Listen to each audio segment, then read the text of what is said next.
الحمد للہ وکفی والصلاة والسلام علی عباده الذین اصطفى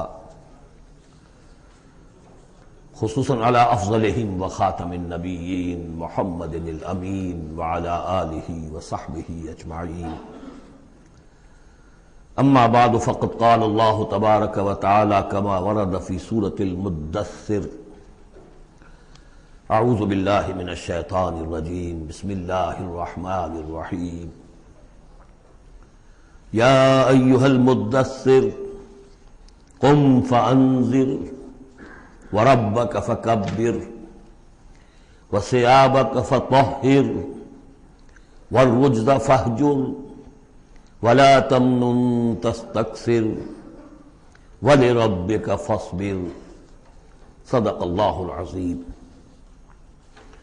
رب اشرح لی صدری ویسر لی امری واحلل عقدۃ من لسانی یفقہوا قولی اللہم ربنا الہمنا رشدنا واعذنا من شرور انفسنا اللہم ارنا الحق حقا وارزقنا اتباعہ وارنا الباطل باطلا وارزقنا اجتنابہ اللہم ربنا زدنا ایمانا وہدا وعلما نافعا وعملا صالحا متقبلا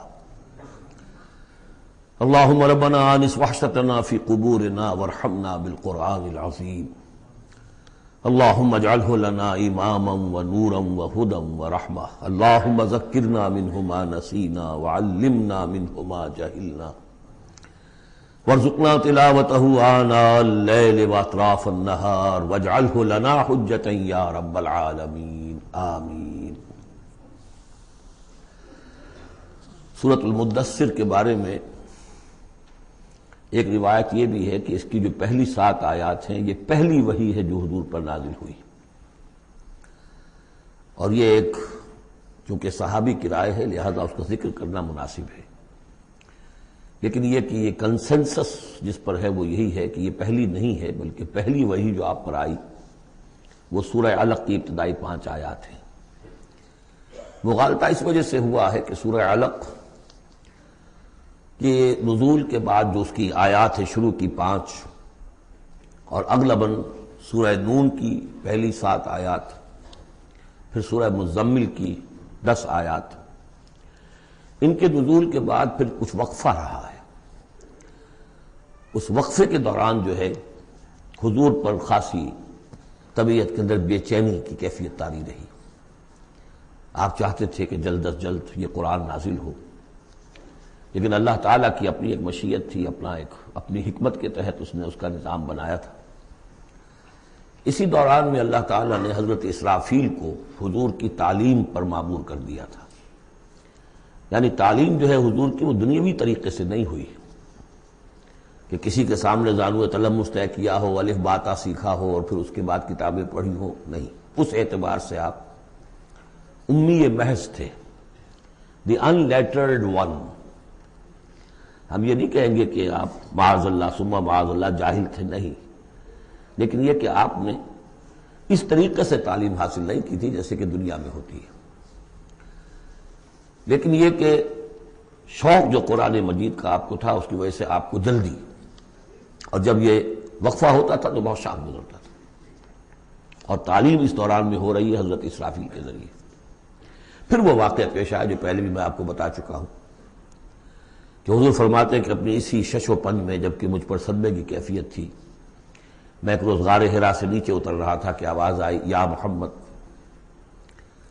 میں نے ادھر ادھر دیکھا، دائیں بائیں پیچھے سامنے کوئی نظر نہیں آیا، تو کچھ خوف سا طاری ہوا طبیعت پر، بربرائے طب بشری۔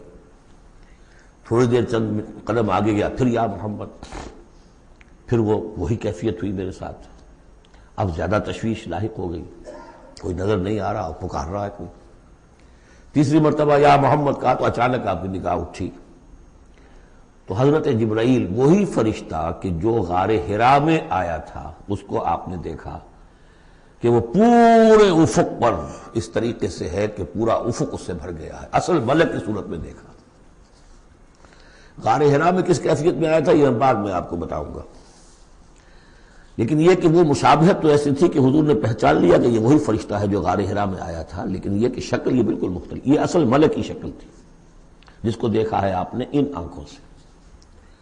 تو اس پر آپ پر دہشت طاری ہوئی ہے اور آپ گھر آئے ہیں، اور آپ پر کپ کپ اسی طاری تھی جیسے پہلی وحی کے وقت ہوئی تھی کیفیت، وہی اس کے بعد بھی ہوئی ہے۔ پھر یہ سورہ مدثر کی یہ 7 آیات آپ پر نازل ہوئی ہے۔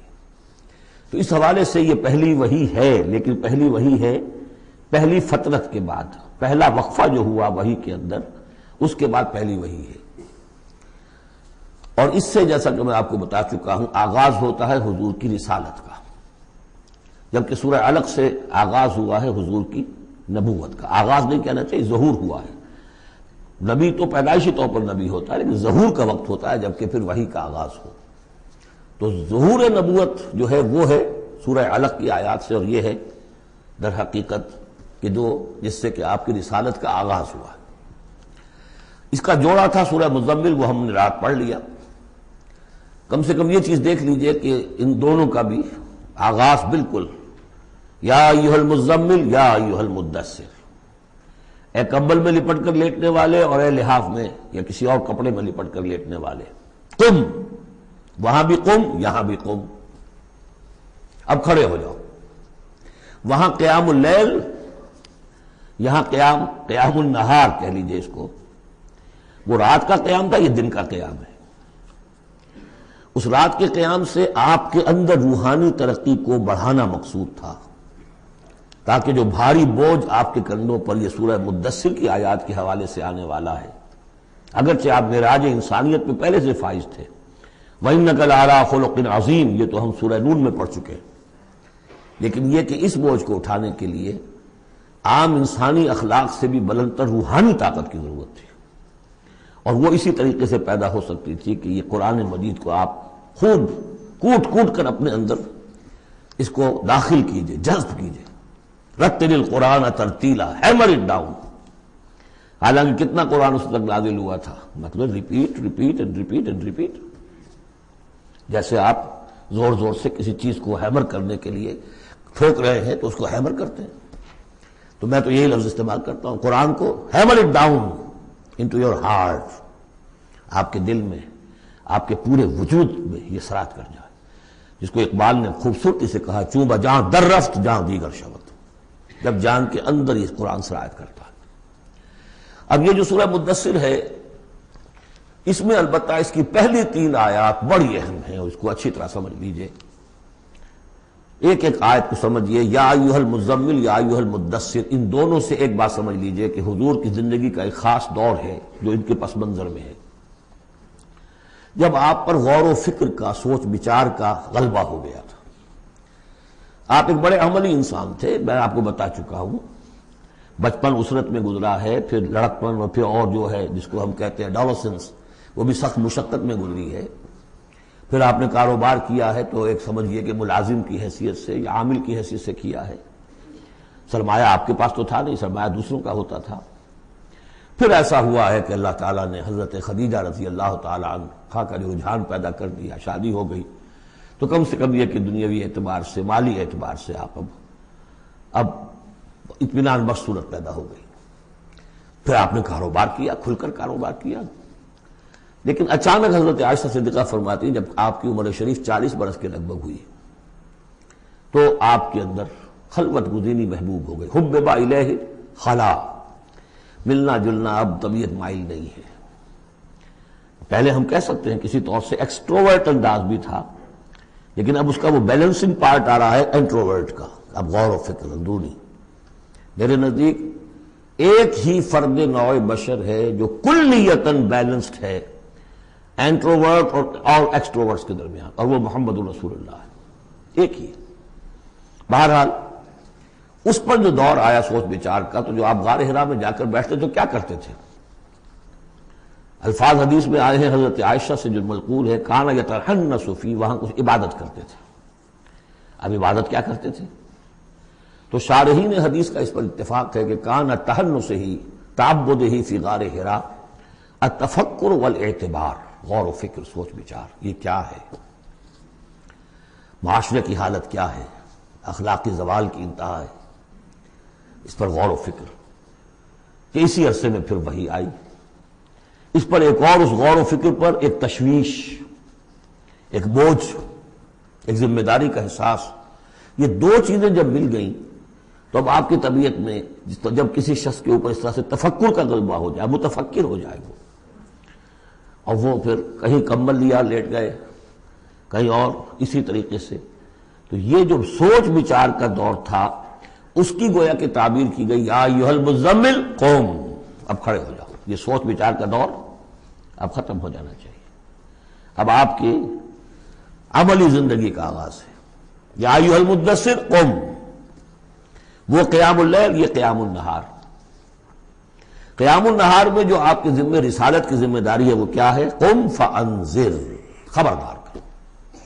اس پر ہم بہت غور کر چکے ہیں کہ نبی کی دعوت کے لیے سب سے اہم اصطلاح یہی ہے، انذار.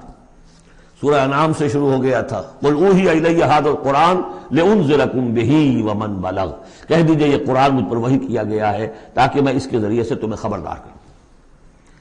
تو خبردار کرنا کہ یہ نہ سمجھو کہ بس یہ جیسے حیوانات ہیں یہاں پیدا ہوئے، چرا چگا، ختم ہو گئے، نسیاں منسیہ ہو گئے. تم حیوان نہیں ہو، کچھ اور ہو. تمہارے اندر اللہ نے اپنی روح پھونکی ہے، عظیم ترین امانت کائنات کی، جسے نہ پہاڑ اٹھا سکے نہ آسمان اٹھا سکے. وہ امانت ہے جو تم نے اٹھائی ہے، اور اس امانت کی جواب دہی ہے، ذمہ داری ہے، اس کی اکاؤنٹیبلٹی ہے. تمہیں سب کو مرنے کے بعد اٹھا لیا جائے گا. واللہ لتموتن کما تنامون ثم تبعثن کما تستيقظون ثم لتحسبن بما تعملون ثم لتجزون بالاحسان احسانا وبالسوء سوءا وانها لجنة ابدا او نار ابدا. یہ ہے انذار. نبی کی دعوت کا نقطۂ آغاز انذار، انذار آخرت. لیکن اس کا ہدف کیا ہے؟ اس کا ہدف جو ہے کوئی خانقاہی نظام بنانا نہیں ہے. اس کا ہدف صرف کوئی تعلیم و تعلم کا نظام قائم کرنا نہیں ہے. ہدف کیا ہے؟ ربک فکبر، اپنے رب کو بڑا کرو. کیا مطلب ہے؟ رب تو بڑا ہے، کیا بڑا کریں گے؟ اس کی بڑائی مانی نہیں جا رہی، اس کے خلاف بغاوت ہے. ظہر الفساد فی البر والبحر، اس کی بڑائی منواؤ، اس کی بڑائی نافذ کرو. اسی کے لیے یہی لفظ ہے، وہ نیوکلیس ہے جس سے کہ پھر بھی سمجھیے بیج ہے یا گٹھلی ہے جس سے کہ تمام الفاظ نکلے ہیں. اقامت الدین، دین کو قائم کرو. لِیُظْہِرَہُ عَلَى الدِّینِ کُلِّہ، تاکہ اس دین حق کو تمام کے تمام نظام دین پر، نظام زندگی پر نافذ کیا جائے، غالب کیا جائے. مختلف اصطلاحات ہیں. لِتَکُونَ کَلِمَۃُ اللہِ الْعُلْیَا، تاکہ اللہ کی بات سب سے اونچی ہو جائے. وَیَکُونَ الدِّینُ کُلُّہُ لِلَّهِ، دین کل کا کل اللہ کے لیے. یہ سب کیا ہے؟ تکبیر رب. وَرَبَّکَ فَکَبِّرْ. تو یہ تین آیتیں اس اعتبار سے کہ حضور کا ایک خاص دور، تدبر، تفکر، پھر فکر مندی، یہ بھی بتا دیا تھا ورقہ ابن نوفل نے. اب دیکھیے انہیں صحابی نہیں سمجھا جاتا. کیوں؟ کہ ان کا انتقال فوراً ہو گیا تھا. اس کے بعد جب رسالت کا حکم آیا ہے اس وقت وہ موجود نہیں تھے. تصدیق کی ہے انہوں نے، نبوت کی تصدیق کی ہے. ان کا یہ وہی ناموس ہے. جب حضرت خدیجہ لے کر گئی حضرت ورقہ کے پاس کہ عمزاد میرے چچا کے بیٹے، ذرا دیکھیے یہ آپ کے بھائی کو کیا ہوا ہے، کیا تجربہ انہیں پیش آیا ہے. وہ کہا کیا تم نے دیکھا؟ آپ نے بیان کیا کہ ہاں یہ وہی ناموس ہے جو موسیٰ پر اور عیسیٰ پر نازل ہوا تھا، اور کاش کہ میں اس وقت تک زندہ رہوں جب تمہاری قوم تمہیں اس شہر سے نکال دے گی. تو اتنے پریشان ہوئے حضور، حیران ہوئے. اب مخرجیہم، کیا وہ مجھے یہاں سے نکال دیں گے؟ توقع نہیں. وہ تو مجھ سے بڑی محبت کرتے ہیں، میرے قدموں تلے اپنی نگاہیں بچھاتے ہیں، ہر جگہ مجھے خوش آمدید کہا جاتا ہے، کیسے ممکن مجھے نکال دیں گے؟ کہا کہ نہیں، یہ پیغام جس کے ذمے بھی آیا ہے اس پیغام کا پہنچانا، اس کی قوم اس کی دشمن ہو جاتی ہے. تو اب یہ تشویش ہے نا حضور کو. یہ دور ہے در حقیقت یا ایھا المزمل قم، یا ایھا المدثر قم. اب یہ جوڑے ہونے کا کانسیپٹ بھی سامنے ہو گیا. وہ قم اللیل ہے اور یہ قم فی النہار ہے. یہاں دعوت اور رسالت کا معاملہ ہے، کیونکہ ان آیات کے نزول سے قبل ابھی آپ کو اپنی دعوت کی تبلیغ کا حکم ملا ہی نہیں تھا. تو چونکہ ورقہ ابن نوفل کا انتقال ہو گیا، ان کا شمار جو ہے صحابہ میں نہیں ہوتا۔ اب اس کے بعد مزید جو آیات ہیں، وَثِيَابَكَ فَطَهِّرْ، اپنے کپڑوں کو پاک کر رکھنے کا اہتمام کیجیے۔ اب ان کی بہت صوفیانہ طرز پہ بھی تعبیر کی گئی ہے۔ ثیاب سے مطلب جو ہے وہ کپڑے نہیں ہے صرف، بلکہ دل بھی ہے۔ وَالرُّجْزَ فَاجُر، ہر قسم کی گندگی سے، گندگی ظاہری ہو اور یا باطنی ہو۔ باطنی گندگی ہے کہ اللہ کے سوا کسی اور سے لو لگی ہوئی ہو، اس شرک کو اندر سے کاٹیے، اور کوئی نجاست ہے تو اس کو باہر سے صاف کیجیے۔ وَلَا تَمْنُن تَسْتَكْثِرْ، اور دیکھیے ایسا نہ کیجیے کہ کسی پریشان دھرے کہ آپ کو جواب میں اس سے بھلا خیر کوئی ملے۔ آدمی کرتا ہے میں دے رہا ہوں، یہ ملے گا واپس، یہ بھی کبھی دے گا، آپ اس کو زیادہ چاہنے کی توقع میں نہ دیجیے۔ یہ تو عام ترجمہ کیا گیا ہے، لیکن مجھے پسند ہے جو مولانا اصلاحی صاحب نے ترجمہ کیا ہے۔ وَلَا تَمْنُن، منن کے معنی توڑنے کی بھی ہوتے ہیں، کاٹ دینا۔ وَلَا تَمْنُن، دیکھو اپنی اس جد و جہد کو، اپنی اس جو بھی آپ کے ذمہ فرض منصبی عائد کیا گیا ہے، اس کے ضمن میں اپنی کوشش کو منقطع نہ کر دینا، جو بھی حالات ہوں جاری رکھنا۔ تستکثر، بہت بڑے نتیجے نکلیں گے انشاءاللہ، کثرت کے ساتھ آپ کو وقت تو لگے گا، لیکن یہ کہ پھر آپ کا جو ہے بول بالا ہوگا۔ وَلِرَبِّكَ فَاصْبِرْ، اور اپنے رب کے لیے صبر کیجیے۔ اور یہ میں عرض کر چکا ہوں، صبر کے ساتھ لام آ جائے تو انتظار کیجیے، اپنے رب کے حکم کا انتظار کیا کیجیے، جو بھی حکم آئے اس پر عمل کیجیے۔ یہ 7 آیات ہیں۔ تو یوں سمجھیے کہ اس سورت کا ایک خاص جو ہے مناسبت قائم ہوتی ہے سورہ علق سے۔ اس سورت کے بھی 3 حصے ہیں، کل ہم دیکھیں گے انشاءاللہ۔ اس سورت کے بھی 3 حصے ہیں۔ پہلے حصے میں تو حضور سے یہ خطاب آ گیا، مکمل ہو گیا 7 آیات میں۔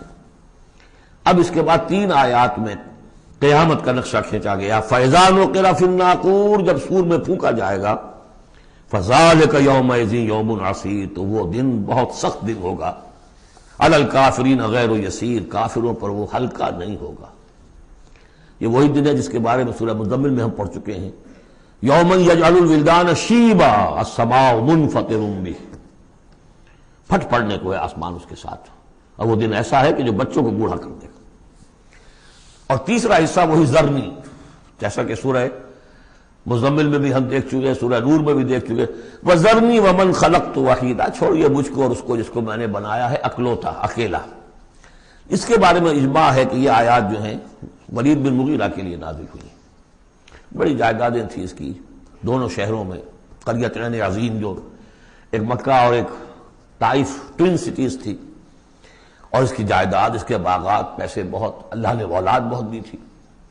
خود یہ اکلوتا تھا اپنے ماں باپ کا، وحیدہ بنایا میں نے اسے، اکیلا تھا وہ۔ وَجَعَلْتُ لَهُ مَالًا مَمْدُودًا، اور اسے میں نے بہت سا مال دے دیا جو پھیلا ہوا مال ہے، شہروں کے اندر جائیداد ہے بکھری ہوئی ہے۔ وَبَنِينَ شُهُودًا، اور بیٹے میں نے دیے اسے جو اس کے نگاہوں کے سامنے رہتے ہیں۔ یہ بھی کسی شخص کی تونگری اور مرفہ الحالی کی علامت ہے کہ بیٹے اس کی نگاہوں کے سامنے ہوں، وہ ایکسپورٹ نہ ہو گئے ہوں امریکہ اور یورپ، معلوم ہوا کہ وہ تو گئے ہوئے ہیں بیٹے، ان کو دیکھنے کو بھی آنکھیں ترستیاں ہیں، سمجھے آپ، وہ تو پھر معلوم ہوا کہ کوئی بڑی ہی پتلی حالت ہے۔ شہودہ، بیٹے سامنے موجود ہیں۔ وَمَهَّدتُّ لَهُ تَمْهِيدًا، میں نے اس کے لیے خوب بستر بچھا دیا تھا، خوب تمہید کی تھی۔ ثُمَّ يَطْمَعُ أَنْ أَزِيدَ، پھر وہ چاہتا ہے کہ میں اور بھی دوں اسے، کلا، بس اب نہیں۔ إِنَّهُ كَانَ لِآيَاتِنَا عَنِيدًا، یقیناً وہ ہماری آیات کا مخالف اور دشمن بن گیا۔ وہ یہ تھا کہ ذہین بھی بہت تھا یہ شخص، اور یہ محسوس کرتا تھا کہ جو وہ محمد کہہ رہے ہیں ٹھیک ہے، لیکن یہ کہ یہ ساری میری جائیدادیں، میرے رشتے، میری دوستیاں، میری چودراہٹ، اس سب کا رسک میں کیسے لے لوں؟ تو یہی وہ شخص ہے جو سب سے زیادہ کمپرومائز کے لیے آپ پر زور ڈالتا تھا کہ محمد اس طرح نہ کرو، کچھ نہ کچھ اپنی بات منوا لو، کچھ لوگوں کی مانو۔ یہ جو رفت پڑ رہی ہے، a house divided amongst itself can not stand, Quraysh جو ہیں آپس میں تقسیم ہو جائیں گے تو پھر ہماری حیثیت کیا رہے گی؟ بہت مدبر انسان تھا، ایسا نہیں تھا کہ، تو یہ اس کی ساری ذہانت اور فطانت جو ہے، جس کو آپ ورلڈلی وائز کہتے ہیں، وہ بہت ذہین تھا اس اعتبار سے، اس دنیا کے حوالے سے۔ اور وہی شخص تھا، تو اس کا معاملہ یہ ہوا کہ ایک مرتبہ یہ کہیں گفتگو ہو رہی تھی بیٹھ کر چوپال میں کہ کیا کہیں ہم میں سے کوئی کہتا ہے یہ جادوگر ہے، کوئی کہتا ہے یہ شاعر ہے، باہر سے لوگ آتے ہیں، وہ جب سنتے ہیں مختلف قول تو وہ پریشان ہو جاتے ہیں، وہ سمجھتے ہیں کہ یہ خود پریشان ہے، جب یہ مختلف الخیال ہیں تو چلو میں خود جا کے اس شخص سے مل کر دیکھوں وہ کیا ہے۔ تو اس سے بہتر یہ کہ ہم ایک بات کہیں تو اب یہ کہ کیا کہیں، اس پر مسئلہ پیدا ہو گیا۔ تو اب یہ کہ یہ گیا تھا حضور کے پاس بات کرنے، اور وہاں انہیں کچھ اندیشہ ہوا کہ یہ تو کچھ اثر ہو گیا، معلوم ہوتا بدل گیا۔ یہ واپس آیا ہے، پوچھا کہ کیا خیال ہے، کیا ہم اسے کہیں کہ شاعر ہے؟ کہ نہیں، میں شاعروں سے مجھ سے خوب واقف ہوں، جو محمد کلام پیش کر رہے ہیں وہ شعر نہیں، شاعر نہیں، کچھ اور چیز۔ اچھا ہم کاہن کہہ دیں انہیں؟ کہ نہیں نہیں، میری کاہنوں سے تعلقات ہیں، دوستیاں ہیں، میں جانتا ہوں کاہنوں کا کردار کیسا ہوتا ہے، کاہن کے قول کیسا ہوتا ہے، وہ ذو معنیین بات کرتے، ادھر بھی لگ جائے ادھر بھی لگ جائے، یہ کرتا ہے دو ٹوک بات۔ تو پھر کیا کہیں؟ ان کو یہ سمجھ میں آیا کہ یہ تو گیا، اس پر تو جادو چل گیا محمد کا۔ لیکن اس نے جب تیور دیکھے تو کہا، یہ کہا جا سکتا ہے کہ یہ جادو ہے جو منقول ہے، پیچھے سے چلا آ رہا ہے۔ اب یہ جو اس کی گفتگو میں جو اس کی رد و قدا ہوئی ہوگی، ضمیر نے ملامت کی، کچھ اس نے ضمیر کو دبایا، کچھ اپنی مصلحتوں کو سامنے رکھ کر جو بات، اس کا ایک نقشہ کھینچا گیا ہے یہاں، فصاحت و بلاغت کی انتہا ہے۔ سأرهقه صعودا، میں اسے چڑھائی چڑھواؤں گا، وہ عذاب جو ہم پہلے پڑھ چکے ہیں، یسلکہ عذابا صعدا، وہ عذاب کے جو جس کی سختی اور شدت بڑھتی چلی جائے۔ انہ فکر وقدر، اس نے غور کیا، کچھ اندازہ کیا کہ حق کو ماننے کا کیا نتیجہ نکلتا ہے، نہ ماننے کا کیا نتیجہ نکلتا ہے، وہ بیلنس بنا رہا ہے اپنے ذہن میں۔ انہ فکر وقدر فقتل کیف قدر، تو ہلاک ہو جائے، کیسا غلط اس نے اندازہ ٹھہرایا۔ ثم قتل کیف قدر، پھر ہلاک ہو جائے، کیسا غلط اندازہ ٹھہرایا۔ ثم نظر، پھر اس نے ذرا دیکھا، جیسے کہ کہہ رہا غور و فکر، لوگ دیکھیں غور و فکر کر رہا ہے۔ ثم عبس وبصر، پھر ذرا وہ اپنا منہ بسورا اور ماتھے کے اوپر بھی کچھ وہ بل لے آیا۔ ثم ادبر واستکبر، اور پھر ذرا اس نے تکبر کے ساتھ اپنی پیچھے کو مڑا۔ فقال ان ھذا الا سحر یؤثر، اس نے کہا نہیں بس ٹھیک ہے، یہ جادو ہے جو چلا آ رہا ہے، محمد کا کلام جو ہے جادو ہے، جادو اثر تو ہے۔ ان ھذا الا قول البشر، لیکن ہے بہرحال یہ انسانی کلام، یہ جو محمد کا دعویٰ ہے کہ یہ اللہ کا کلام ہے، یہ نہیں۔ سأصلیہ سقر، اب اس پر جو اللہ کا غضب بھڑک رہا ہے، ان قریب میں اس کو ڈالوں گا آگ میں۔ وما ادراک ما سقر، اور تمہیں کیا معلوم کہ وہ سقر کیا ہے۔ لا تبقی ولا تذر، نہ باقی رہنے دے گی نہ چھوڑے گی، موت بھی نہیں آئے گی۔ لواحۃ للبشر، انسان کی کھال کو جھلس ڈالے گی۔ علیہا 19، اور اس پر 19 ہیں داروغہ، سرہنگ 19۔ یہاں تک تو یہ یوں سمجھیے کہ اسی آہنگ میں بات چلی آ رہی ہے، وہی چھوٹی چھوٹی آیتیں، وہی انداز، وہی فلو۔ آگے بڑی طویل آیت آ گئی ہے، یہ بالکل سورہ مزمل کی طرح ہے۔ وہاں جو طویل پھر آیت آئی ہے جس پر کہ ایک پورا رکوع مشتمل ہے، وہ بعد میں نازل ہوئی ہے۔ تو یہ آیت بھی بعد میں نازل ہوئی ہے۔ لوگوں نے کہا ہوگا یہ 19 کیا، کچھ تماشا بنا لیا لوگوں نے، اچھا بھائی 19 یہ فرشتے صرف وہاں، تو کوئی ڈر کی بات نہیں ہے۔ کسی نے کہا 10 کو تو میں نبٹ لوں گا، باقی کا تم بندوبست کر لینا، 19 ہی ہے نا، تو ایسی کون سی بڑی تعداد ہے۔ تو یہ جو استہزاء کا موضوع بنایا، اس پر یہ آیت اتری۔ وما جعلنا اصحاب النار الا ملائکہ، اور یہ جہنم کے جو داروغہ ہیں ہم نے وہ فرشتوں کو بنایا ہے، وہ انسان نہیں ہے جو تم یہ ایک ایک آدمی 10 کو سنبھال لے گا۔ وما جعلنا عدتهم الا فتنة للذین کفروا، یہ تعداد جو ہم نے تمہیں بتا دی ہے ان کی، وہ صرف اس لیے کہ کافروں کے لیے ایک جانچ ہو جائے، پرکھ ہو جائے۔ لیستیقن الذین اوتوا الکتاب، تاکہ اوتوا الکتاب جنہیں کتاب دی گئی تھی انہیں یقین آ جائے۔ تو یہ روایت ترمذی ہے، ترمذی کی شریف میں روایت موجود ہے کہ یہ در حقیقت 19 کا عدد تورات میں موجود تھا، لہذا اہل کتاب کے لیے تو گویا کہ ان کے لیے ایک یقین کرنے کی بنیاد بن گئی۔ لیستیقن الذین اوتوا الکتاب ویزداد الذین آمنوا ایمانا، اہل ایمان کے تو ایمان میں اضافہ ہوگا، وہ تو جو بھی اللہ کی طرف سے وہی پڑھ کر سنائیں گے محمد رسول اللہ، ان کا ایمان کامل ہے، ان کے ایمان میں اضافہ ہوگا۔ ولا یرتاب الذین اوتوا الکتاب والمؤمنون، اور تاکہ نہ شک میں پڑے نہ تو وہ اہل کتاب جن کو پہلی کتاب دی گئی تھی اور نہ مسلمان۔ وَلَيَقُولَ الَّذِينَ فِي قُلُوبِهِم مَرَضٌ، اور تاکہ کہیں وہ لوگ جن کے دلوں میں روگ ہے، جو حق کو ماننا نہیں چاہتے۔ والکافرون، اور کافر جو طے کر چکے ہیں کہ ہم نے کسی صورت ماننا ہی نہیں ہے۔ ماذا اراد اللہ بہذا، مسئلہ یہ کیا اللہ نے 19 کا اعداد کر کے کیا مراد ہے اس سے۔ کذالک یضل اللہ من یشاء، اسی طرح اللہ تعالیٰ گمراہ کر دیتا ہے جس کو چاہتا ہے، ویہدی من یشاء، اور ہدایت دیتا ہے جس کو چاہتا ہے۔ وما یعلم جنود ربک الا هو، اور تیرے رب کے جو لشکر ہیں انہیں تو کوئی جانتا ہی نہیں سوائے اس کے. وما ہی الا ذکر للبشر، اور یہ جو آیات قرآنیہ ہیں، یہ مؤنث آیا ہے تو آیات کے اوپر اس کو لے جائیے، یہ کچھ نہیں ہے سوائے اس کے کہ انسانوں کے لیے یاد دہانی ہے، نصیحت ہے، تذکیر ہے، تذکرہ ہے.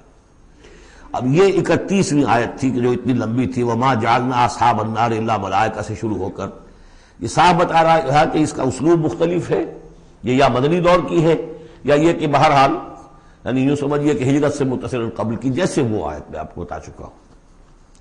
اب یہاں سے پھر وہی آہنگ شروع ہو رہا ہے جو پہلے تھا. کلا والقمر واللیل اذ ادبر والصبح اذا اسفر انہا لإحدی الکبر. کیوں نہیں، قسم ہے چاند کی، اور قسم ہے رات کی جبکہ وہ پیٹھ موڑے، پیٹھ پھیرے جانے لگے. والصبح اذا اسفر، اور قسم ہے صبح کی جبکہ وہ روشن ہو جاتی ہے، روشن کر دیتی ہے. اس میں اشارہ ہو رہا ہے در حقیقت کہ فترت وحی کی رات چلی آ رہی تھی. 600 برس سے نزول وحی کا سلسلہ منقطع تھا، وہ جس کا انہوں نے جنات میں تذکرہ کیا تھا من بعد کتاب موسیٰ. اس میں بس روشنی ہوتی تھی تو ایسی ہی جیسے کہ مستعار روشنی چاند کی روشنی ہوتی ہے جو راتوں کو بھی ہوتی ہے، بس اس درجے میں ہدایت آسمانی اور ہدایت خداوندی دنیا میں رہ گئی تھی. لیکن اب محمد الرسول اللہ کی رسالت و نبوت کا خورشید طلوع ہو گیا ہے، اب دن روشن ہو گیا. کلا والقمر واللیل اذ ادبر والصبح اذا اسفر، ان تین کو قسموں کو ذرا یاد رکھیے گا، یہ آگے چل کر بڑی اہمیت کے ساتھ ان کا حوالہ پھر آئے گا کہ رات کی تاریکی تھی، اب رات جا رہی ہے، اور اس میں جو تھی صرف چاند کی روشنی تھی جو مستعار تھی. سابقہ نبوتوں کی تعلیم وغیرہ جو بھی تھی باقی تھی، کچھ بگڑ گئی، کچھ تھی، کچھ پولیوٹڈ ہو گئی، کچھ صحیح تھی. اب سورج طلوع ہو گیا، والصبح اذا اسفر انہا لإحدی الکبر، اور اب یہ ایک بہت بڑی باتوں میں کی ایک بات ہے. نبوت محمدی کوئی معمولی بات نہیں، رسالت محمد انہا لإحدی الکبر نذیرا للبشر، خبردار کرنے کے لیے انسانوں کے لیے. لمن شاء منکم ان یتقدم او یتأخر، جو بھی تم میں سے چاہے کہ وہ آگے بڑھے یا پیچھے رہ جائے. ابو بکر آگے بڑھے، ابو لہب پیچھے رہ گیا، ہمیشہ کے لیے پیچھے رہ گیا. حمزہ اور عمر ذرا تھوڑی دیر کے بعد آ گئے، درجات ہیں. لمن شاء منکم ان یتقدم او یتأخر، جو بھی تم میں سے چاہے تقدم کرے، آگے بڑھے، صدیقیت کا مقام حاصل کر لے. جو شخص چاہے ذرا اور تھوڑی دیر انتظار کر کے آئے گا، والذین تبعوہم بإحسان کے درجے میں آئے گا، سابقون الاولون کے درجے سے نکل جائے گا. اور پھر یہ کہ اس کے بعد ایسے بھی ہوں گے کہ جن کو بالکل ہمت ہی نہیں ہوگی، وہ واقعتاً مستقل طور پر کفر میں رہ گئے. لمن شاء منکم ان یتقدم او یتأخر کل نفس بما کسبت رہینہ، ہر جان جو کچھ کہ اس نے کمایا ہے اس کے عوض رہن ہے، اسے وہ چیز اب وصول کرنی ہوگی. الا اصحاب الیمین، سوائے ان کے کہ جو داہنے والے ہوں گے، جنہیں دیا جائے گا ان کا اعمال نامہ داہنے ہاتھ میں. فی جنات یتساءلون، وہ جنتوں میں ہوں گے، ایک دوسرے سے پوچھتے ہوں گے عن المجرمین، گناہ گاروں کے بارے میں. ما سلککم فی سقر، تم لوگوں کو کس چیز نے جہنم میں ڈالا، تم لوگ کیوں اس جہنم کے اندر پڑے. قالوا لم نک من المصلین، وہ کہیں گے کہ ہم نہیں تھے نماز پڑھنے والے. ولم نک نطعم المسکین، اور ہم نہیں تھے مسکین کو کھانا کھلانے والے. ورنہ وکنا نخوض مع الخائضین، اور ہم تو ایسے ہی بس مذاق ہی میں لگے رہے، باتوں کی بال کی کھال اتارتے رہے، ہم نے سنجیدگی سے سوچا ہی نہیں. وَكُنَّا نُكَذِّبُ بِيَوْمِ الدِّينِ، اور سب سے بڑھ کر یہ last but not the least, ہم جزا و سزا کے دن کا انکار کرتے رہے. حتی اتانا الیقین، یہاں تک کہ موت کا وقت آ گیا. فما تنفعهم شفاعت الشافعین، تو اب ان کے لیے ہرگز نفع بخش نہیں ہوگی شفاعت کرنے والوں کی کوئی شفاعت. فما لهم عن التذکرۃ معرضین، تو کیا ہو گیا ان کو، یہ تذکرہ، یہ ذکر، یہ قرآن جو محمد پیش کر رہے ہیں صلی اللہ علیہ وسلم، اسے اعراض کیوں کر رہے ہیں. کانہم حمر مستنفرہ، حمر مستنفرہ، ایسے ہیں کہ جیسے یہ گدھے ہیں جو بدک گئے ہیں.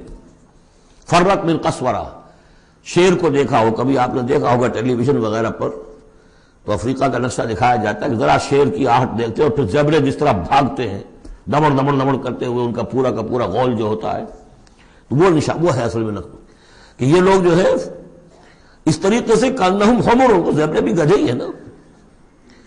کانہ حمر مستنفرہ فرت من قسورہ، کسی شیر کو دیکھ کر وہ بھاگتے. بل یرید کل امرئ منہم ان یؤتی صحفا منشرہ. اب یہ ان کا استہزائیہ انداز تھا کہ محمد تم کہتے ہو کہ ہمارا حساب کتاب ہوگا، ہم میں سے ہر ایک کو کیوں نہیں دے دیے جاتے ہمارے اعمال نامے؟ یا یہ کہ یہاں سے مراد یہ ہے کہ جو کتاب تمہارے پاس آئی ہے تو ہمیں کیوں نہیں کتاب دے دی گئی؟ کھلے ہوئے صحیفوں میں ہم میں سے ہر شخص کے پاس کتاب آ جاتی. کلا بل لا یخافون الآخرہ، ہرگز نہیں، یہ جو باتیں بنا رہے ہیں یہ اس لیے کہ آخرت کا خوف نہیں ہے ان کے دل میں.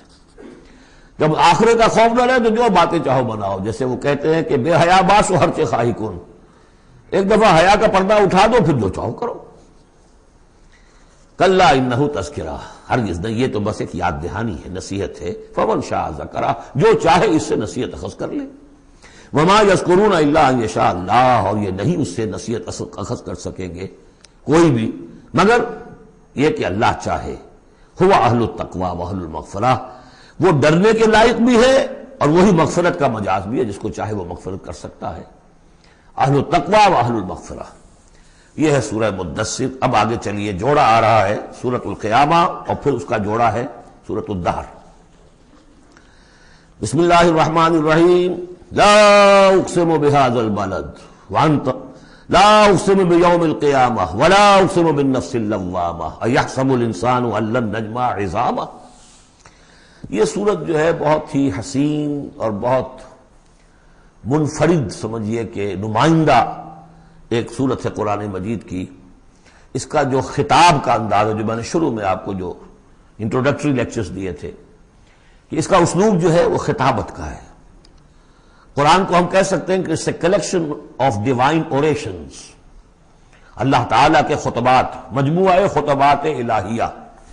تو مختلف مواقع پر جیسے کہ خطیب کو خطبہ دیتا ہے تو اس طریقے سے اللہ تعالیٰ نے یہ صورتیں نازل کی ہیں. حضور پڑھ کر سناتے تھے تو آپ کا انداز بھی خطیبانہ ہوتا تھا. حدیث میں آتا ہے کہ جب آپ خطبہ دیتے تھے تو آپ کی آواز بلند ہو جاتی تھی، اعلیٰ صوتہ احمرت عیناہ، آنکھیں سرخ ہو جاتی تھی. اور آپ اس طریقے سے خطبہ دیتے تھے جیسے کہ کوئی سپہ سالار اپنے فوجیوں کو للکار رہا ہے، بڑھا رہا ہے کہ لڑو اور آگے بڑھو، یہ انداز ہوتا تھا.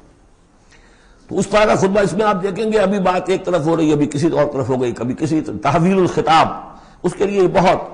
پھر یہ کہ 4-6 آیتیں آئیں گی ایک خاص قسم کے آہنگ میں، خاص قسم کے قوافی تو ہم کو نہیں کہنا چاہیے، تو یہ آتے ہیں وہی انہی حروف پر صورتیں ختم ہو رہی ہیں، وہی سٹائل ہے.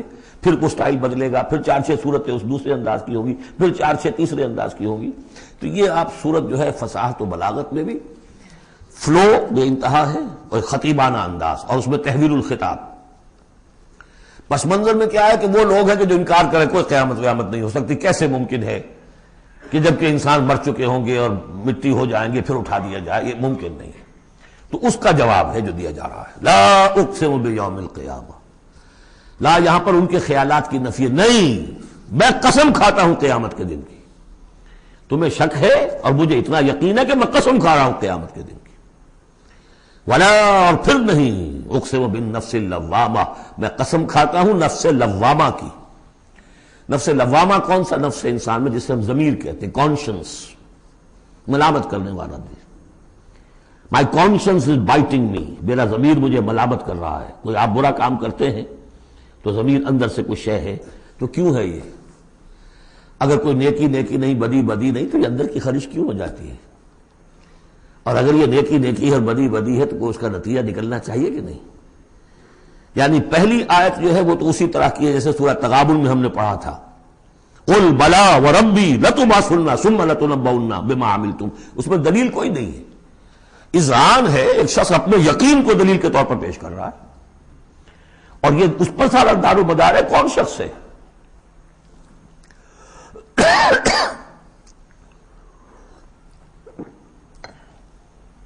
ایسا شخص کہ جس سے کبھی کوئی جھوٹ کا تجربہ کسی کو نہیں ہوا، وہ کہہ رہا ہے.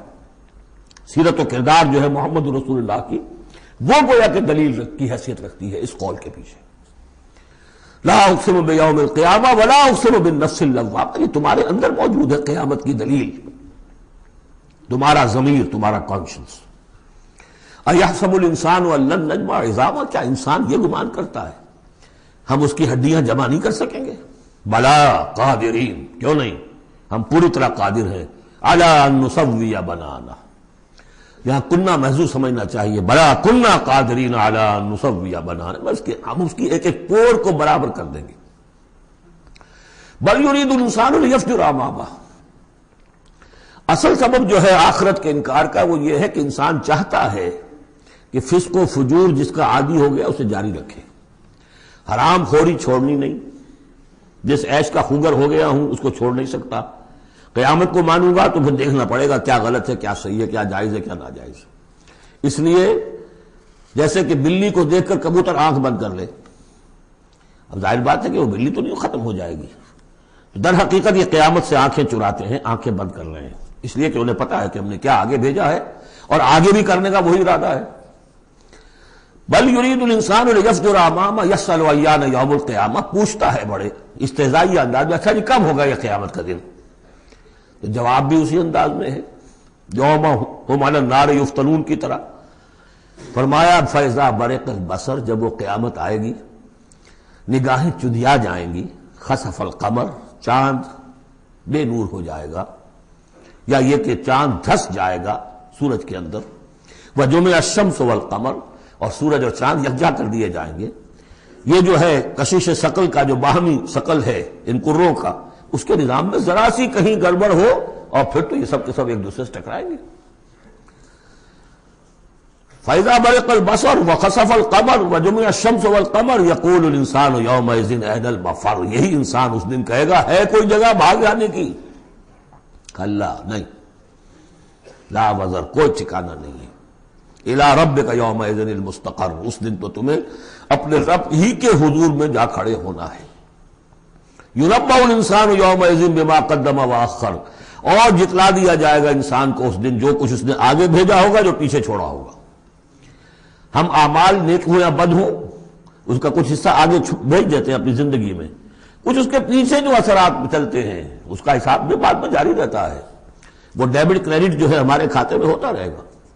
تم نے یہ نیک کام شروع کیا تھا، آگے آگے پھیل رہا ہے، تو جو اور اس کام میں شریک ہے ان کا اجر بھی رہے گا، وہ پورا رہے گا، ان کے اجر میں سے کمی نہیں ہوگی، لیکن اتنا ہی حساب آپ کے کام میں بھی درج ہوتا رہے گا۔ اسی طریقے سے کسی نے برا کام شروع کیا تھا، ادھر تک جہاں تک اس کے اثرات جائیں گے تو انسان کو بتا دیا جائے گا یہ تو آپ نے اپنی موت سے پہلے آگے ہی بھیج دیا تھا، یہ تو آپ کے وہ اعمال ہیں، اور یہ ذرا وہ ہے پیچھے اس کے جو اثرات ہیں۔ بل الانسان علی نفسہ بصیرہ، اور انسان کو تو جتلانے کی ضرورت بھی نہیں ہوگی کہ بتایا جائے، ہر انسان کو خود معلوم ہوگا کہ میں کتنے پانی میں ہوں۔ انسان اپنے نفس پر خود بصیرت رکھتا ہے۔ وَلَوْ أَلْقَىٰ مَعَاذِيرًا، چاہے کتنے ہی وہ بہانے پیش کرے۔ ہوتا ہے کہ انسان کوئی شخص جو ہے بڑا چرب زبان ہے اور وہ اپنے آپ کو بالکل ریشنلائز کر لیتا ہے اپنے طرز عمل کو، میں نے ٹھیک کیا، صحیح کیا، کوئی غلط بات نہیں ہے، عذرات موجود ہیں، تو معترضین کی تو زبان بند ہو جاتی ہے، اب کچھ نہیں کہہ سکتے، لیکن یہ کہ اس کا دل اس کو بتا رہا ہوتا ہے کہ تو جھوٹا ہے۔ بل الانسان علی نفسہ بصیرہ ولو القیٰ معاذیرہ لا تحرک بہ لسانک لتعجل بہ، عجلت والا مضمون یہ بالکل ابتدا میں یہاں آیا تھا۔ اے نبی آپ اس قرآن کے، اب دیکھیے اب گفتگو حضور سے شروع ہو گئی، ابھی تک انسان جو منکرین تھے ان کی بات ہو رہی تھی، شروع میں امامہ، عظامہ، قیامہ، اور اس کے بعد بصر، قمر، مفر، وزر، مستقر، ابھی پھر اس کے بعد بصیرہ، معاذیرہ، اب اس کے بعد اور بدل رہے ہیں۔ لا تحرک بہ لسانک لتعجل بہ، آپ اس قرآن کے ذریعے سے اپنی قرآن کے ساتھ اپنی زبان کو تیزی سے حرکت نہ دیں کہ جلدی سے آپ اس کو یاد کر لیں۔ ان علینا جمعہ وقرآنہ، ہمارے ذمے ہے اس کو جمع کر دینا اور پڑھوا دینا، جمع بھی کر دینا کہ اس میں سے کوئی حصہ جو ہے آپ بھولیں نہیں، اور قرآن بھی اس کی ترتیب بھی ہم بتاتے جائیں گے کہ اب جو وحی آئی ہے اس کو کہاں رکھنا ہے تاکہ اس کی ترتیب معین ہو جائے۔ فَإِذَا قَرَأْنَاهُ فَاتَّبِعْ قُرْآنَهُ، پھر جب ہم پڑھوائیں اس کو جس ترتیب سے اسی کی پیروی کیجیے گا۔ یہ ترتیب وہ ہے ترتیب مصحف جس کے تحت کے قرآن مرتب کیا گیا، اور ہم مانتے ہیں کہ یہ ترتیب نزول کی نہیں ہے، نزول کے ساتھ ہی اللہ تعالیٰ کا حکم آتا تھا کہ اب یہ وہی فلاں جگہ ہوگی۔ ثم ان علینا بیانہ، پھر ہمارے ذمے ہے اس کو واضح کر دینا بھی، جیسے کہ ہم دیکھ چکے ہیں قرآن مجید کی تبیین کرتا ہے۔ سورہ نساء میں دو احکام کے بارے میں آئے گا، یستفتونک، اور حالانکہ وہ حکم آ چکا ہے سورہ نساء میں پہلے، لیکن لوگوں نے سوال کیا تو قل اللہ یفتیکم فی الکلالہ، تو کہو اللہ واضح کر دیتا ہے، تم پر ابھی واضح نہیں ہوئی کلالہ کی بات، لوگ وعدہ کر دیتا ہے۔ تو قرآن کے اندر بھی بعد میں واضح کر دی گئی چیزیں، اور یہ کہ پھر حدیث جو ہے سب سے بڑی شے ہے کہ جو اس کی بیان کرنے والی ہے۔ وہ جو انزلنا الیک الذکر لتبین للناس ما نزل الیہم، یہ ذکر ہم نے اے محمد آپ پر نازل کیا ہے تاکہ آپ واضح کریں اس کو ان لوگوں کے لیے جن کے لیے ہم نے اسے نازل کیا ہے۔ نازل آپ پر کیا ہے، صرف آپ کے لیے تو نہیں کیا ہے آپ پر، نازل کیا ہے لوگوں کے لیے۔ اب ان کو واضح کرنا، اس کے اندر کہیں اگر کوئی اشکال ہو تو اسے حل کرنا، کہیں کوئی اگر اجمال ہے تو اس کی تفصیل بیان کرنا، یہ آپ کا کام۔ کلا بل تحبون العاجلہ، کوئی نہیں، تمہارا اصل مرض یہ ہے کہ تم عاجلہ سے محبت کرتے ہو، یہ اس دنیا کی زندگی سے محبت کرتے ہو۔ دیکھیے اب پھر خطاب شروع ہو گیا کفار سے۔ وَتَذَرُونَ الْآخِرَةَ، اور آخرت کو تم چھوڑ دیتے ہو، نظر انداز کر دیتے ہو۔ وجوہ یومئذ ناظرہ، حالانکہ بہت سے چہرے اس دن ہوں گے تر و تازہ، میدان قیامت میں کھڑے ہوں گے تو جیسے اسکول چلڈرن کھڑے ہوتے ہیں اپنا رزلٹ سننے کے لیے، تو بعضوں کے چہرے کھلے ہوتے، پہلے سے معلوم ہے انہیں کیا کچھ کر کے آئے تھے، اور بعض کے چہروں کے اوپر دھواں ہے، اس لیے ہے کہ انہیں پتا ہے کہ کیا ہی کچھ نہیں تھا، فیل تو ہونا ہی ہونا، تو چاہے اب رزلٹ ڈکلیئر نہیں ہوا، رزلٹ ان کے چہروں پر لکھا ہوا ہے۔ تو وجوہ یومئذ ناظرہ، بہت سے چہرے ہوں گے تر و تازہ، الی ربہا ناظرہ، اپنے رب کی طرف دیکھتے ہوئے۔ اس میں بعض لوگوں نے یہ کہا ہے کہ ناظرہ سے مراد ہے انتظار کر رہے ہوں گے اپنی رب کی رحمت کا، اس لیے کہ رؤیت باری تعالیٰ جو ہے وہ تو ممکن نہیں ہے کہ میدان حشر میں ہو جائے، لیکن میرے نزدیک انہی حضرات کی رائے زیادہ صائب ہے جو سمجھتے ہیں کہ رؤیت ہوگی۔ اہل ایمان کو عین میدان حشر میں بھی ایک درجے کی رؤیت باری تعالیٰ سے مشرف کیا جائے گا، یہ مضمون آ جائے گا سورہ مطففین میں واضح ہو جائے گا۔ اس کے برعکس وجوہ یومئذ باسرہ، بہت سے چہرے ہوں گے اس روز سوکھے ہوئے، اترے ہوئے، اداس، تظن ان یفعل بہا فاقرہ، ان کو یقین ہوگا کہ اب ان کے ساتھ وہ سلوک ہوگا جو ان کی ریڑھ کی ہڈیاں توڑ کے رکھ دے گا۔ کلا اذا بلغت التراقی، اب ایک نقشہ دکھایا جا رہا ہے، ایک تو بڑی قیامت ہے، فَإِذَا بَرِقَ الْبَصَرُ وَخَسَفَ الْقَمَرُ وَجُمِعَ الشَّمْسُ وَالْقَمَرُ يَقُولُ الْإِنسَانُ يَوْمَئِذٍ أَيْنَ الْمَفَرُّ، ایک تو وہ ایک قیامت ہے جو فرد کی قیامت ہے، موت جب آتی ہے، قیامت صغریٰ۔ کلا اذا بلغت التراقی، جب یہ جان آ کے پھنس جاتی ہے ہنسلیوں میں۔ وقیل من راق، کہا جاتا ہے کوئی جھاڑ پھونک کرنے والا۔ بڑے بڑے ریشنلسٹ بھی اس مرحلے پر آ کر، بابا ڈاکٹروں نے جواب دے دیا، حکیموں نے جواب دے دیا، چلو کوئی تعویذ گنڈا کچھ ہو، کہیں سے کوئی جھاڑ پھونک کوئی تو ہو، کسی طریقے سے ہو، تو آخری درجے میں ان کو بھی انسان چیخ پکار کر لیتا ہے کہ لبن راق، ہے کوئی جھاڑ پھونک کرنے والا۔ وظن انہ الفراق، اور گمان ہو گیا اس کو کہ اب تو فراق ہے، جانا ہے، یہ گھر بھی چھوڑنا ہے جو بڑے چاؤ سے بنایا تھا، اور یہ آل اولاد کو بھی چھوڑ کر جانا ہے۔ والتفت الساق بالساق، اور وہ جو جان کندنی کا عالم ہوتا ہے تو پنڈلی پنڈلی سے لپٹ رہی ہے، جان نکلنی شروع ہوتی ہے جسم کے نچلے حصے سے۔ الی ربک یومئذ المساق، اس دن تو تمہیں اپنے رب ہی کی طرف دھکیلے جانا ہے۔ پھر بدل گئے قوافی، فلا صدق ولا صلی، تو نہ اس نے تصدیق کی نہ نماز پڑھی، ولیکن کذب وتولی، بلکہ جھٹلا دیا اور پیٹھ موڑ لی۔ تصویر لفظی ہے جو نقشہ اس وقت ہوتا تھا۔ ثم ذهب الى اهله يتمطى، اور پھر چلا اپنے گھر والوں کے پاس اکڑتا ہوا جا رہا ہے۔ حضور کی بات کو تو نظر انداز کر دیا، امشو، چلو چلو یہاں سے، واسبروا علی آلہتکم، صبر کرو، جا کے جمے رہو اپنے آلہہ پر۔ ذهب الى اهله يتمطى، اولا لك فاولا ثم اولا لك فاولا، افسوس ہے تجھ پر، اور افسوس ہے تجھ پر، اور پھر افسوس ہے تجھ پر، اور پھر افسوس ہے تجھ پر۔ ایحسب الانسان ان یترک سدی، کیا انسان یہ سمجھتا ہے کہ اسے یوں ہی چھوڑ دیا جائے گا، کوئی باز پرس نہیں، کوئی حساب کتاب نہیں، کوئی جواب طلبی نہیں، کوئی اجر نہیں، کوئی سزا نہیں، کوئی جزا نہیں۔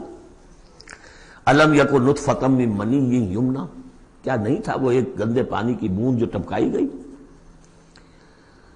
ثم کان علقا، پھر وہ ایک جوک کے مانند تھا کہ جو رحم مادر کی دیوار کے ساتھ چمٹی ہوئی تھی۔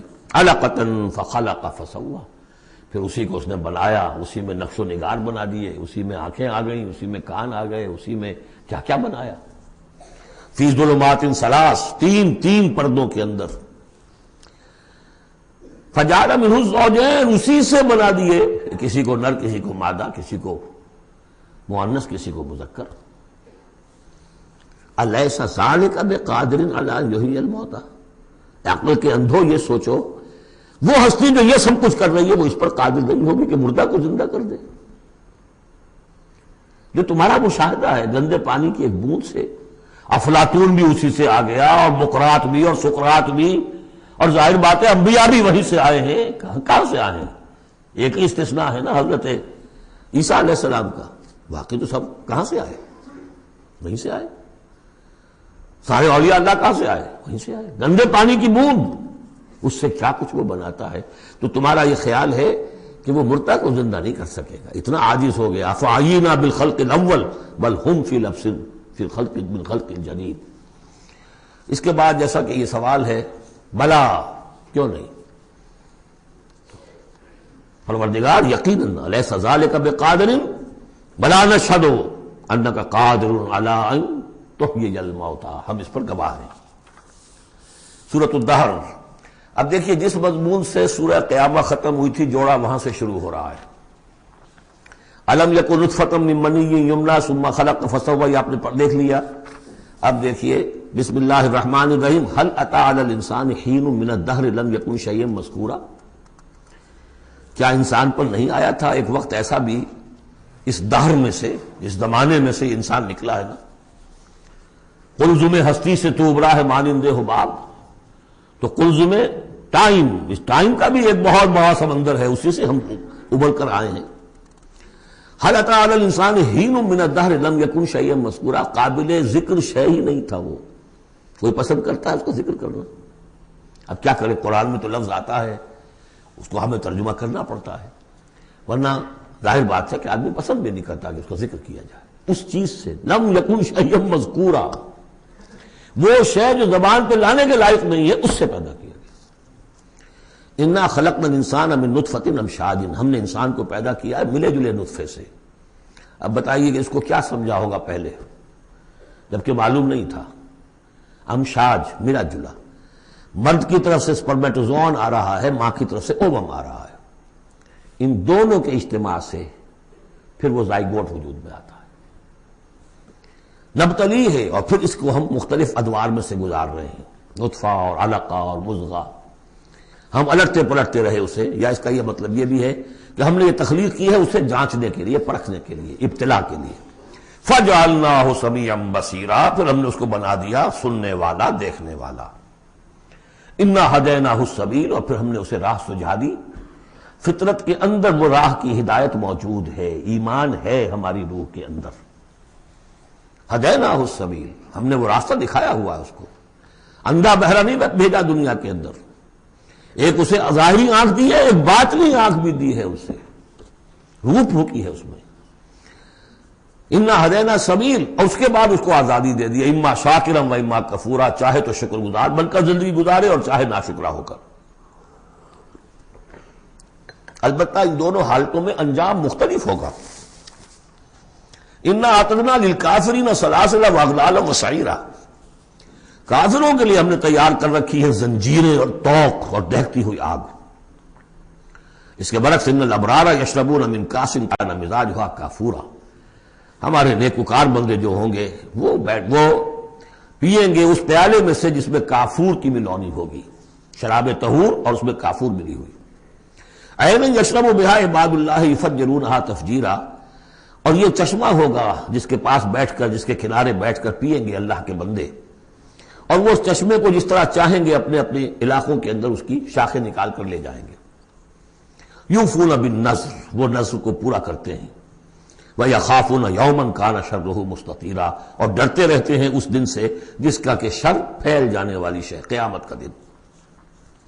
وَيُطْعِمُونَ الطَّعَامَ عَلَىٰ حُبِّهِ مِسْكِينًا وَيَتِيمًا وَأَسِيرًا، اور کھانا کھلاتے ہیں وہ اس کی محبت پر یا اس کی محبت کے علی الرغم، دونوں ترجمے اس کے، اللہ کی محبت میں کھلاتے ہیں کھانا، یا اس کھانے یا مال کی محبت کے علی الرغم کھلاتے ہیں۔ نفس میں تو اس کے بخل ہے، شوق ہے، لیکن یہ کہ اس شوق کے خلاف وہ کام کر رہا ہے، حل چلا رہا ہے اپنے اس دل کے اندر۔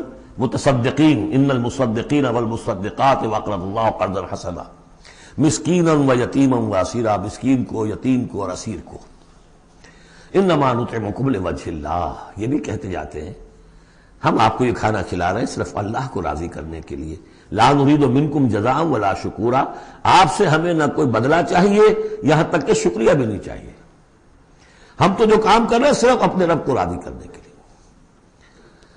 انا نخاف من ربنا یوما عبوسا قمطریرا، ہمیں ڈر ہے اپنے رب کی طرف سے ایک ایسے دن کا کہ جس کی اداسی جو ہے وہ بڑی سختی ہوگی۔ قمطریرا، عبوسا قمطریرا کہتے ہیں کسی شخص کو جس کے چہرے پہ کبھی مسکراہٹ آتی نہ ہو، منہ سے قمطریرا ہے، وہ دن ایسا ہوگا کہ اس دن کسی کے چہرے پر مسکراہٹ نظر نہیں آئے گی۔ فوقاہم اللہ شر ذلک اليوم، تو اس دن کے شر سے اللہ تعالیٰ اپنے ان بندوں کو بچا لے گا۔ وَلَقَّاهُمْ نَضْرَةً وَسُرُورًا، اور ان کو ملاقات کرا دے گا، ان کے لیے تو اب جو وہاں پر استقبال کرنے والی ہوگی تر و تازگی اور سرور اور مسرت۔ وَجَزَاهُمْ بِمَا صَبَرُوا، اور بدلہ دے گا انہیں ان کے صبر کا، جو انہوں نے صبر کیا دنیا میں، حلال پر اکتفا کی، اپنے فرائض ادا کیے، چاہے فاقے آ گئے، چاہے جان دینی پڑ گئی، تو اس کے ان صبر کے بدلے میں انہیں ملے گا جنت رہنے کے لیے، حریر ریشم پوشاک کے لیے، پہننے کے لیے، متکئین فیہا علی الارائک، بیٹھے ہوئے ہوں گے اس میں تختوں کے اوپر، لا یرون فیہا شمسا ولا زمہریرا، نہیں دیکھیں گے اس میں کوئی سختی نہ دھوپ کی اور نہ ٹھنڈ کی۔ زمہریر بہت سخت سردی جس میں کب کبھی طاری ہو جائے، دھوپ جو ہے سخت تیز گرم، یہ شکل ہوگی نہیں، معتدل موسم ہر وقت۔ بدانیۃ علیہم ظلالھا، اور اس کے جو سائے ہیں وہ ان کے اوپر پھیلے ہوئے ہوں گے، جھکے ہوئے ہوں گے۔ وَذُلِّلَتْ قُطُوفُهَا تَذْلِيلًا، اور درختوں کے جو خوشے ہوں گے پھلوں کے وہ بھی نیچے کی طرف لٹکے ہوئے ہوں گے۔ وَيُطَافُ عَلَيْهِمْ بِآنِيَةٍ مِّن فِضَّةٍ وَأَكْوَابٍ كَانَتْ قَوَارِيرَا، اور ان پر گردش میں ہوں گے لوگ جو بھی ان کے خادم ہوں گے، وہ ایسے برتن لے کے جو چاندی کے ہوں گے، اور ایسے آب خورے یا کپ کہ جو شیشے کے بنے ہوں گے، لیکن یہ شیشہ نہیں ہوگا، قواریرا من فضۃ، چاندی ایسی ہوگی کہ جس کے تھرو آپ دیکھ سکیں، وہ چاندی جو ہے ہوگی چاندی لیکن شیشے کی مانند، قواریرا من فضۃ قدروها تقدیرا، جس کو کہ بڑے اس کے پیمانے اور ماپ بنا کر رکھے گئے ہیں، ان لوگوں نے بنا دیے۔ وَيُسْقَوْنَ فِيهَا كَأْسًا كَانَ مِزَاجُهَا زَنْجَبِيلًا، پلائے جائیں گے اس میں وہ جام کہ جس میں ملونی ہوگی سونٹھ کی، عَيْنًا فِيهَا تُسَمَّىٰ سَلْسَبِيلًا، یہ بھی ایک چشمہ ہوگا جنت میں جس کا نام ہے سلسبیل۔ وَيَطُوفُ عَلَيْهِمْ وِلْدَانٌ مُخَلَّدُونَ، اور ان پر ہر وقت گردش میں رہیں گے ان کے وہ لڑکے، وہ چھوکرے، وہ ان کے بوائز، ان کے خادم جو ہمیشہ اسی عمر کے اسی شکل میں رہیں گے۔ اِذَا رَأَيْتَهُمْ حَسِبْتَهُمْ لُؤْلُؤًا مَّنثُورًا، اور وہ بھی جب تم انہیں دیکھو گے محسوس کرو گے کہ جیسے یہ تو لؤلؤا موتی ہے بکھرے ہوئے، وہ بھی نہایت خوبصورت ہوں گے۔ وَإِذَا رَأَيْتَ ثَمَّ رَأَيْتَ نَعِيمًا وَمُلْكًا كَبِيرًا، جہاں بھی دیکھو گے وہی دیکھو گے کہ نعمتیں ہی نعمتیں ہیں اور بڑی بادشاہی ہے جو اللہ نے دے دی ہے اپنے نیک بندوں کو۔ عَالِيَهُمْ ثِيَابُ سُندُسٍ خُضْرٌ وَإِسْتَبْرَقٍ، ان کے اوپر ہوں گے کپڑے باریک ریشم کے، سبز وَإِسْتَبْرَقٍ، اور گاڑھے کے، نیچے کے جسم کے لیے گاڑھا لباس اور اوپر کے لیے باریک لباس۔ وَأَحُلُّوا أَسَاوِرَ مِن فِضَّةٍ، اور انہیں کنگن پہنائے جائیں گے چاندی کے۔ وَسَقَاهُمْ رَبُّهُمْ شَرَابًا طَهُورًا، اور پلائے گا انہیں ان کا پروردگار پاک مشروب، شراب جو پاک ہوگا۔ إِنَّ هَذَا كَانَ لَكُمْ جَزَاءً، اور کہا جائے گا یہ آپ لوگوں کا بدلہ ہے۔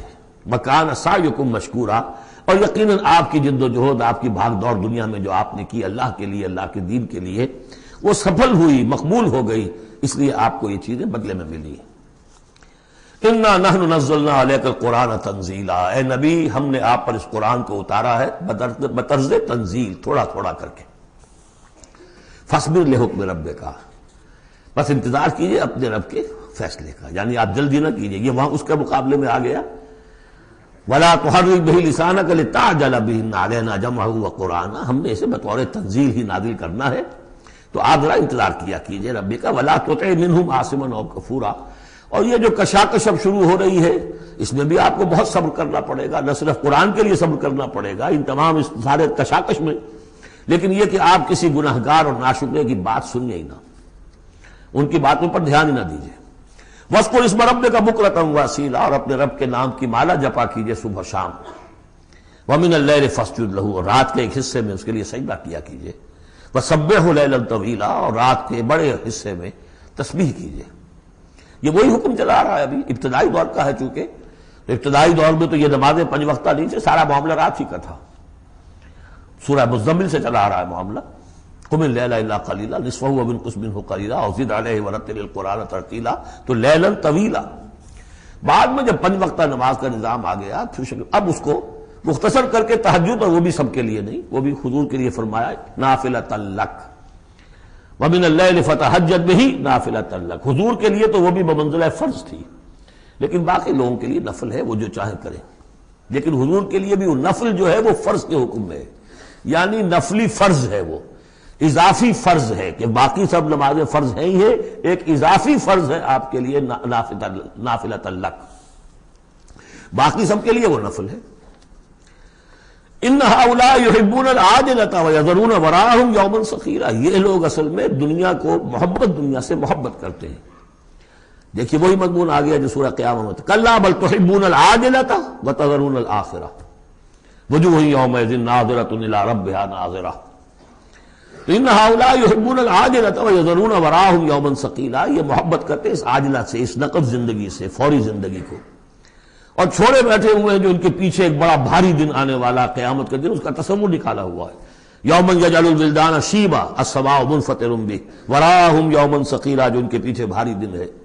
نحن خلقناہم وشددنا اسرہم، ہم نے ہی ان کو تخلیق فرمایا اور ان کے جوڑ خوب مضبوط باندھے ہیں۔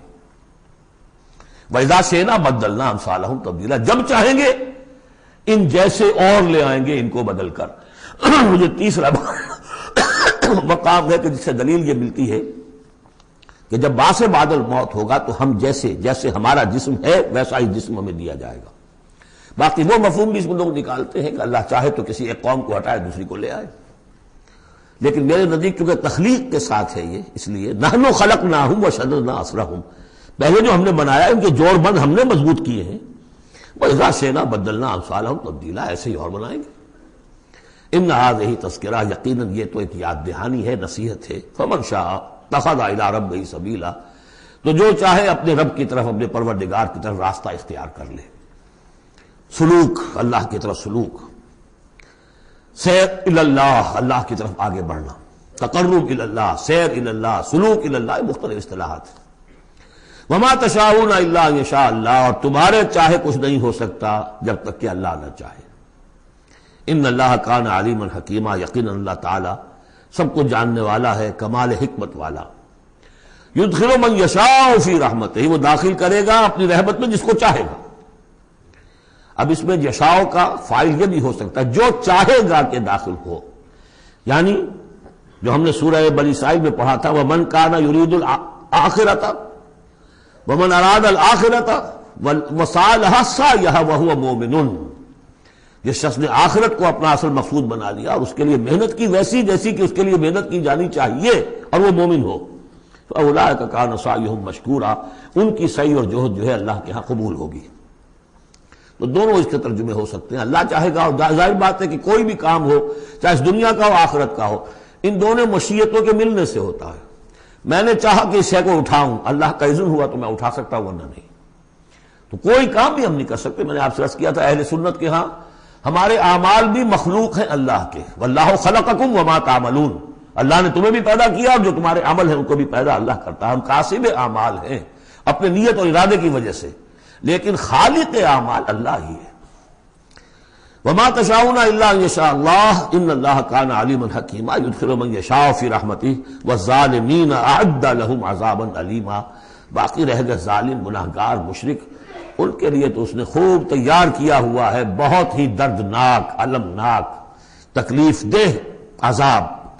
اللہم اعذنا من ذلک، اللہم اجرنا من ذلک، ربنا تقبل منا انک انت السمیع العلیم وتب علینا انک انت التواب الرحیم۔ بارک اللہ لی ولکم فی القرآن العظیم ونفعنی وإیاکم بالآیات والذکر الحکیم۔